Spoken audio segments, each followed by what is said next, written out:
On the boat. London Hol.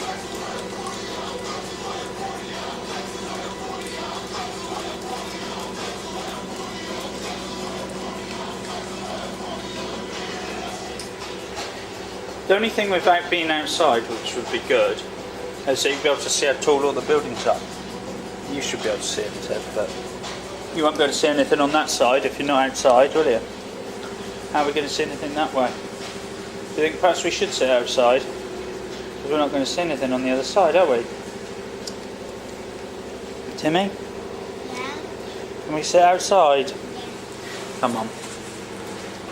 Well, we've got a chance, you see. We could sit near the front, you see. Just finish the bit. Oh, alright. We'll find a seat. I'll sit near the front now.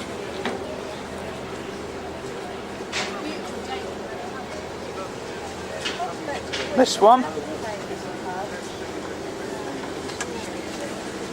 And then we've all got a window then, haven't we? That'd be better, wouldn't it?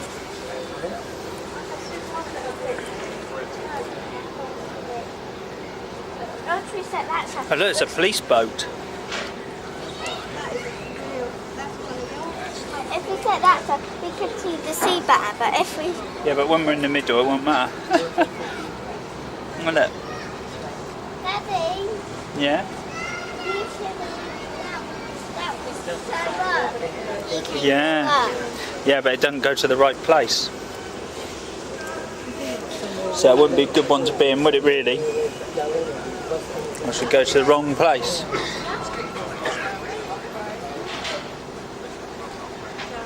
That's a big building over there, isn't it? At the Battle of the River Nile. There are 3 of these dotted around the world. We have this one. The Americans have one which stands in Central Park, New York, and the French also have one. They got theirs for coming second. But just along from that, you'll see the building with the black roof flying the Union Jack flag from the top. That's the back entrance to our world famous Savoy Hotel. Yeah. Now the Savoy being world famous, you can probably gather it's quite expensive in there. I'm told that it costs £50 for tea and biscuits in there. I'm also told they give you milk and sugar for free. So it all works out. But the bridge we're coming up to is the longest road bridge to span the Thames at this point. It's the Waterloo Road Bridge. It was built during the war years with a construction team of over 80% female labour. So you could actually say the ladies built the bridge. And gents, if you look closely, that's why it leans slightly to the left-hand side. I'm only joking, girls. The bridge is actually fitted with a lady's touch. It's faced with a rather expensive self-cleaning Portland stone, so whenever it rains, sleets or snows, it will automatically give the outside of the bridge a nice clean up. Only you girls can afford that. Clean and expensive. The tall buildings up ahead. As we come through the bridge, look to your left-hand side, and you'll see the building with the green dome in the centre behind the trees there. That's Somerset House. It was originally built as a palace for the Dukes and Earls of Somerset. Then it changed hands and was turned into where we kept the records of all births, deaths and marriages in this country, the headquarters for our Registrar General. It was once known as the Atcham, Matcham and Dispatcham part of town. But now they do over there, of course, folks, believe me, is Catcham. It's owned by your friend of mine, the Inland Revenue, the old taxman. To your right-hand side, you'll see it's pretty self-explanatory. It's telling you at the moment on the flashing billboard. You have the National Theatre.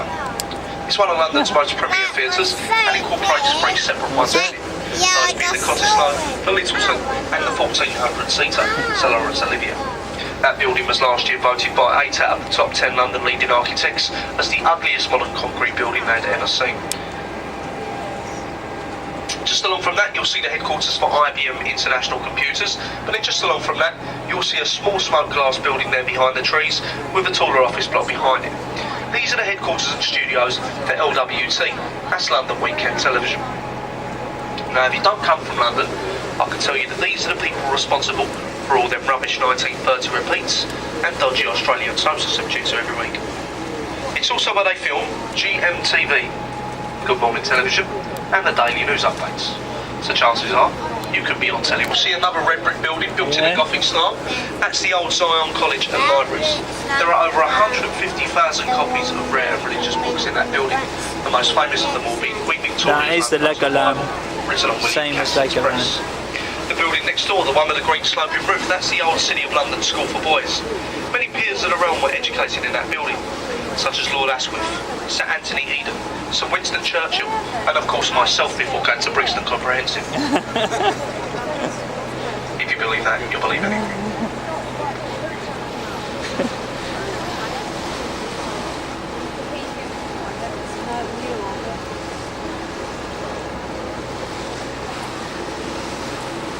Do you recognise that church? To your right hand One side, on. you'll see this large building called Sea Containers House. Now, it's not too important, it is in fact the headquarters for the large conglomerate company Sea Containers. However, they do in fact own the world's most romantic train, the Orient Express. At this part of the river though, we come up to a place where there's 3 bridges very closely together. It's the closest of any 3 along the banks of the Thames. The first one is the Blackfriars Road Bridge. Look to the pillars of the bridge and you actually notice they resemble the pulpits of a church. They were put there under the express wish of Queen Victoria to commemorate the old Blackfriars Monastery, which once stood somewhere to our right hand side and was burnt down under the order of King Henry VIII during the Reformation. Look to the tops of the columns and you'll notice carvings of birds. There's a different carving of a different bird on each column. There's 8 in total, 4 on this side and 4 on the other side. They were put there to resemble the different types of waterfowl that can be found along the banks of the Thames.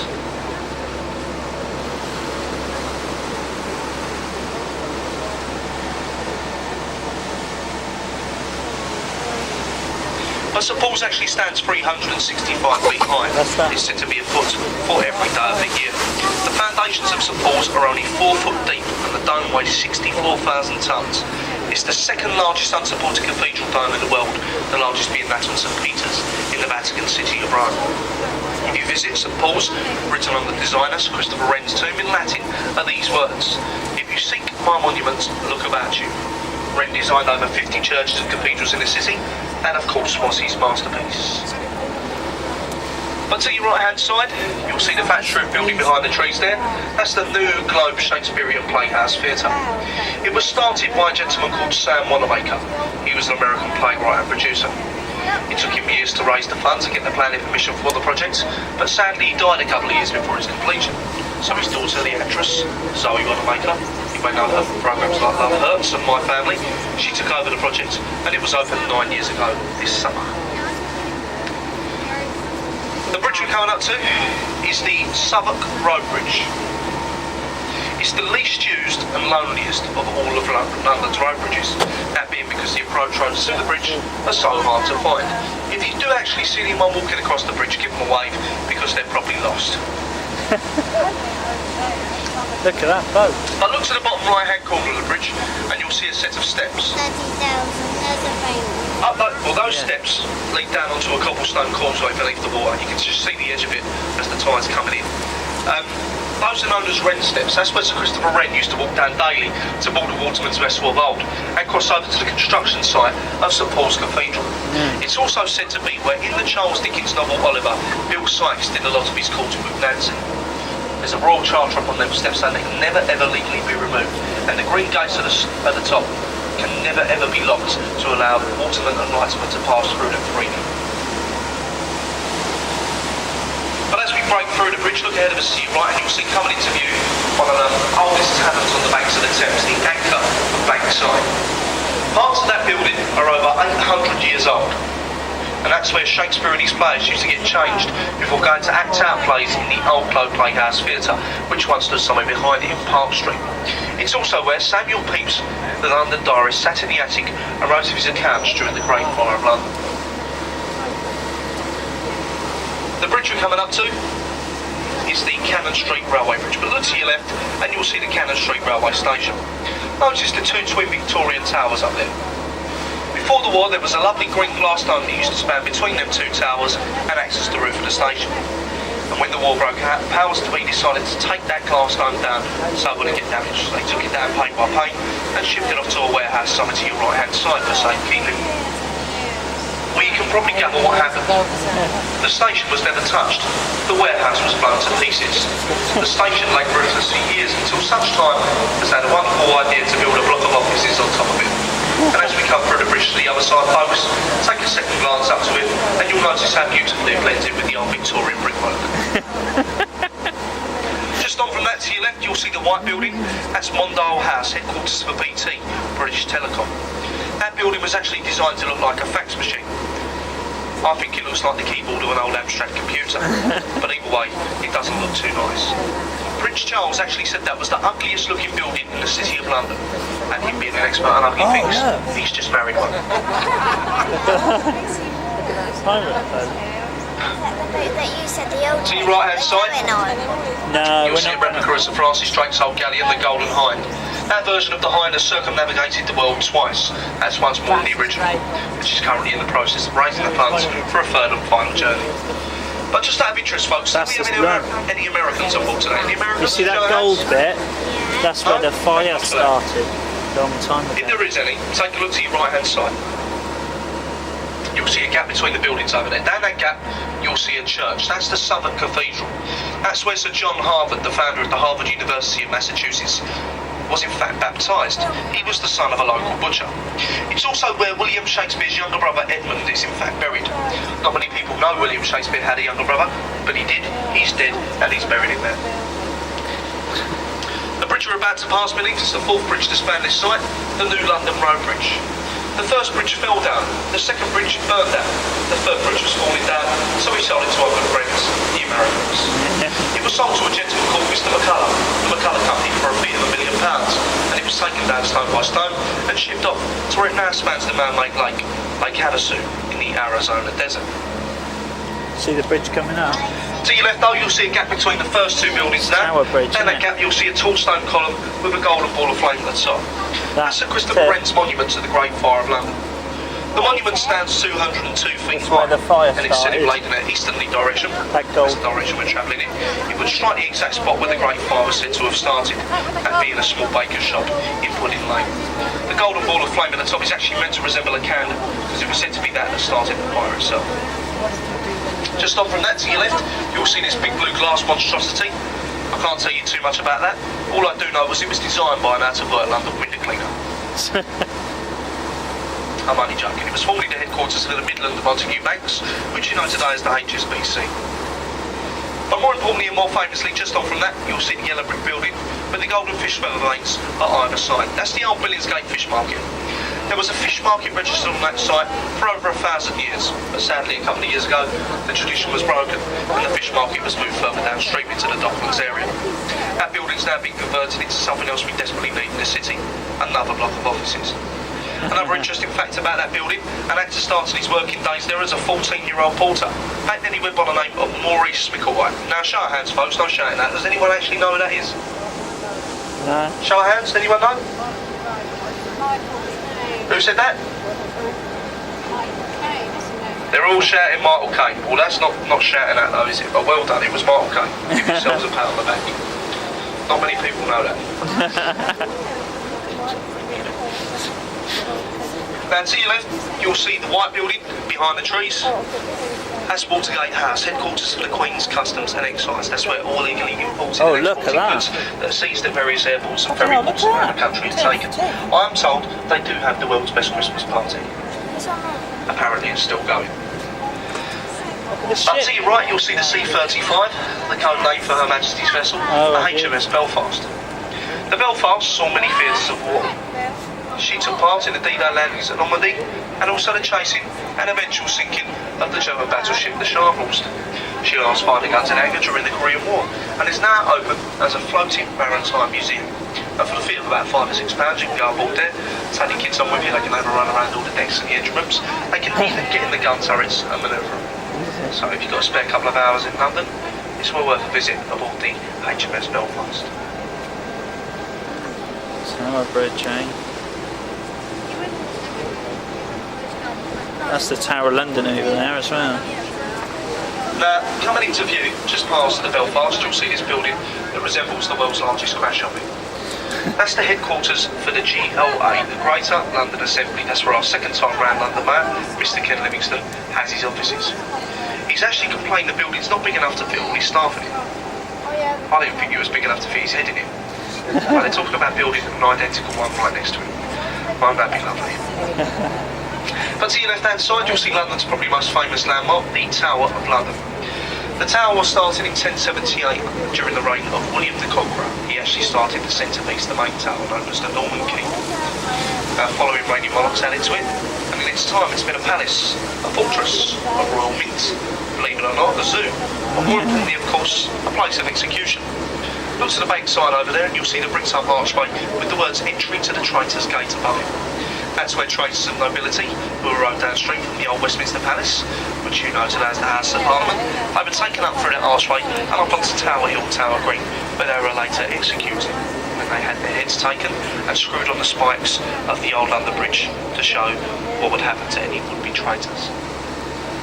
But the bridge we're coming up to is probably the most famous bridge in the world, known as the symbol of London and the gateway to the sea.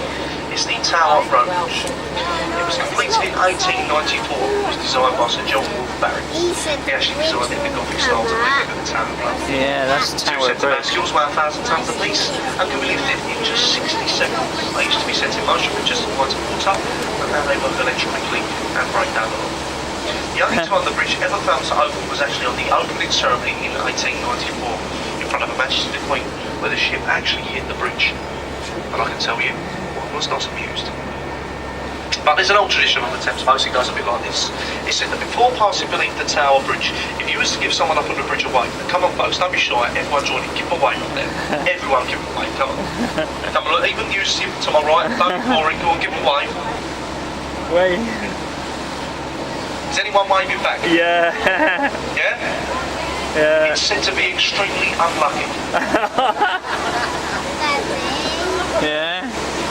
I want to see that Well, folks, ship go as we up. pass through the Tower Bridge, well, we we've might actually be left lucky. the city of London, the square mile city, and we've now entered a part of town known as Docklands. And this is where Mr Barrett and all his friends have been buying up all the old wharves and warehouses and converting them into luxury apartments. So I'm going to conclude the commentary at this point until we get to Greenwich. Has everyone enjoyed it, yeah? Yeah. Oh, excuse me. Anyway, so just to tell you something about the commentaries quickly. As I said to you way back at Westminster, I'm not a professional guy. I'm just a member of the crew. If you haven't gathered that by now, by the amount of this starting and stopping and stuttering. We, the crews aboard the boats, hire and maintain the PA systems ourselves in the allotment of making your journey a little bit more interesting. So when you buy your ticket up at the office, they give you one of them shabby little rubbish blue books and they expect you to read through it and all the different texts and languages and decipher the places of interest for yourself. Or you think that's rubbish, you shouldn't have to do that. So as I said, we do this to make your journey a little bit more entertaining. So if any of you have a few words of wisdom, if you'd like to call it that, of any great interest here, you can show your appreciation for a short while. Because usually I pass amongst you in the old English traditional manner with my captain's plastic top hat, top captain's hat. But it's been missing since last Friday and we think someone's nicked it. So today I'm going to pass amongst you in the new English traditional manner with my captain's plastic top hat. I must stress, folks, you're under no obligation to put a coin in the realm into my captain's plastic top hat, just as I was under no obligation to do the commentary for you lovely people. But I must warn you one thing, of course, folks, I will be the young man helping you off the boat when we get to Greenwich. All jokes aside, I'd just like to thank you for one thing, of course, and that is your very, very kind attention. Thank you.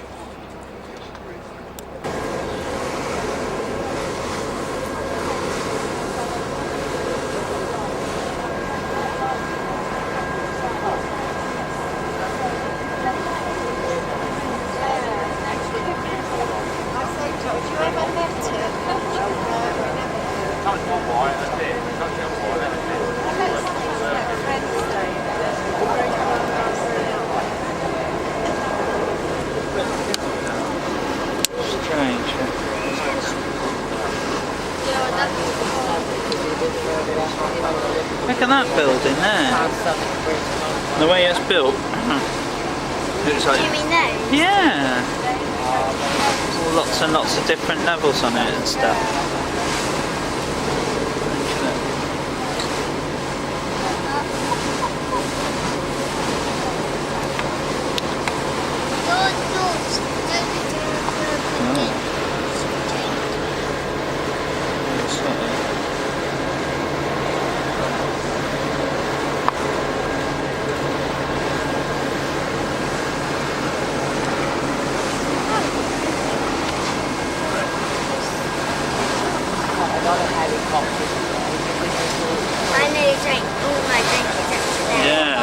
good. You want to drink lots. Well, you certainly won't be drinking much now, will you? Well, you're messing about. Look, just hold it and drink it. Good grief. You drop everything because you, instead of doing what you're supposed to do, you do something different.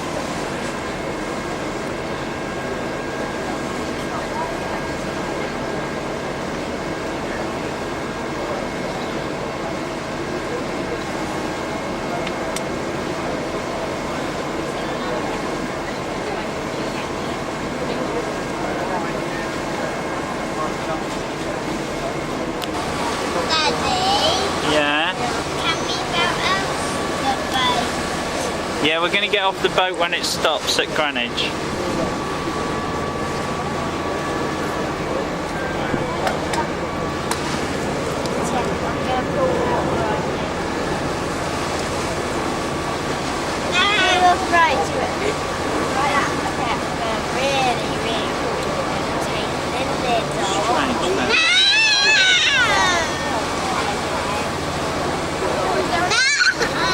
Timothy and Tiffany. There's only a joke and the lid's on to it. Look.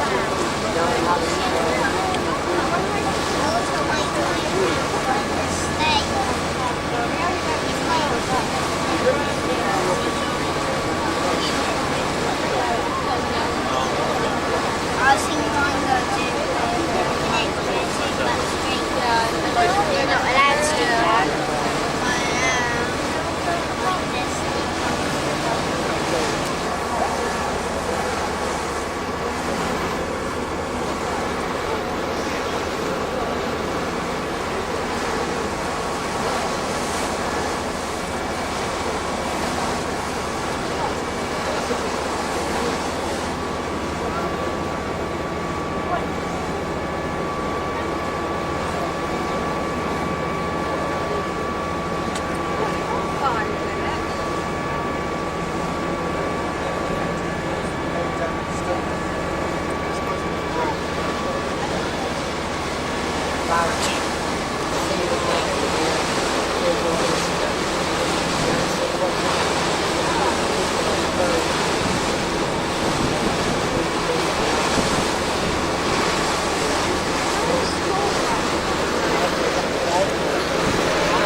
Oh dear.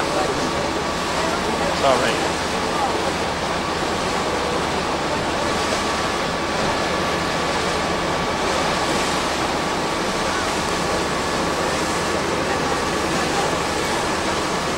Come here, Diddums.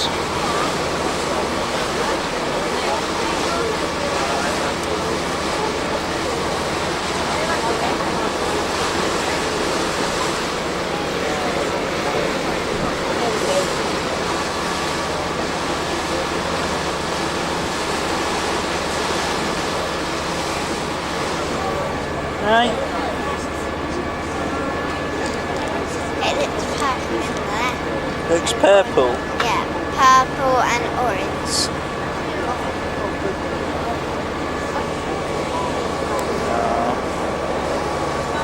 Timmy's a bit tired.